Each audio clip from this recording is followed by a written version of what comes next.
Hello friends, আমি গৌতমী আর আমি কিন্তু নিয়ে এসেছি আজ বোগেনভিলিয়া প্ল্যান্টের কাটিং, প্রুনিং এবং পিঞ্চিং দেখাবো বলে। দেখুন আগে গাছটা আরও বেশি ফুল পেতে, আরও বেশি সুন্দর করতে গাছটাকে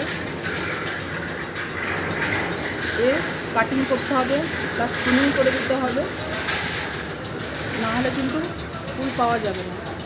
এগুলো অনেক দিন হয়ে গেছে, এবার আমি কাটবো। দেখে নিন ফুলগুলো আগে। বিশাল বড় বড় ডালও হয়ে গেছে, ওই জন্য দেখতেও ভালো লাগছে না, দেখাটা একটা বিশাল ম্যাটার করে। ওই জন্য কেটে আর ছোটো করে দেবো, দিলে আমি আরও কদিন পরে আরও খুব ভালো ফুল পাবো এবং গাছ ভরে আসবে। আমি আবার সেটাও দেখাবো।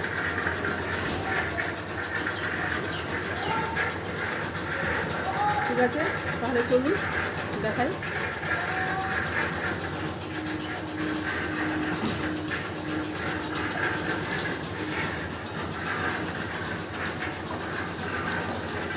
কেটে দিচ্ছি ডালগুলো, যেগুলো ফুল হয়েছিল সেগুলো কেটে দিচ্ছি, যাতে আরও অনেক ফুল পাওয়া যায়।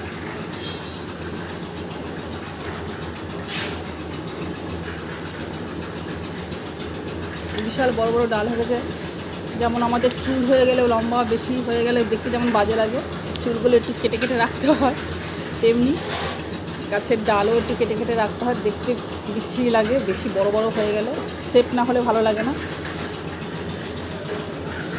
অনেকটাই কেটে দিয়েছি, যে বেঁধে রেখেছি, বিশাল লম্বা হয়ে গেছিলো বলে। পাশে মেশিন চলছে, ঢালাই হচ্ছে, একটু প্রবলেম হচ্ছে, মানিয়ে নেবেন।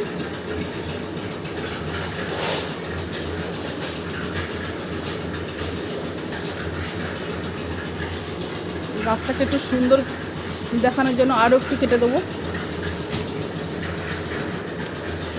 হ্যাঁ, ভাবছেন হয়তো ওই বাবা সব কেটে একদম ইয়ে করে দিল। আমিও আগে ভাবতাম, যখন আমি লোকের ভিডিও দেখতাম তখন আমিও ভাবতাম, ইস কেটে ছোটো করে দিল। কিন্তু তখন বুঝিনি যে একটা শো হতে, মানে দেখতেও একটা বিশাল ম্যাটার করে এবং আরও বেশি ফুল পাওয়ার জন্য লোক কেটে দেয়। তখন আমি বুঝতে পারিনি, কিন্তু এখন আমি নিজেই বুঝতে পারছি, আমি নিজেই কেটে দিই এখন। দেখুন এরকম করে দিলাম। কিছুদিন পরে, এক্ষুনি হবে না হয়তো, কিছুদিন পরে দেখবেন ফুলে ভরে গেছে আর অনেক ডালপালা গজিয়েছে। আর পিঞ্চিংটা কিন্তু এই আগা থেকে করতে হয়, এই যে এখান থেকে কেটে দিলে পিঞ্চিং হয়ে যায়, এটাকে পিঞ্চিং বলে। আর প্রুনিং কিন্তু এই যে একদম পুরো, এটাকে প্রুনিং বলে। ধরুন একটু ডিপ করে কেটে দিলাম, এটাকে প্রুনিং বলে, এগুলো প্রুনিং। আর যেটা পিঞ্চিং হলো আগা থেকে কিন্তু কাটতে হবে, ঠিক আছে, এই আগা থেকে কাটতে হবে। ঠিক আছে বন্ধুরা, দেখালাম, পরে আবার দেখাবো কদিন পরে ফুলগুলো কেমন হয়েছে। তাহলে tata, bye bye, see you. আর যদি ভালো লেগে থাকলে লাইক, শেয়ার, সাবস্ক্রাইব করবেন। আর এটা বলে দিতে খুব লজ্জা লাগে, তবুও বলছি। ঠিক আছে।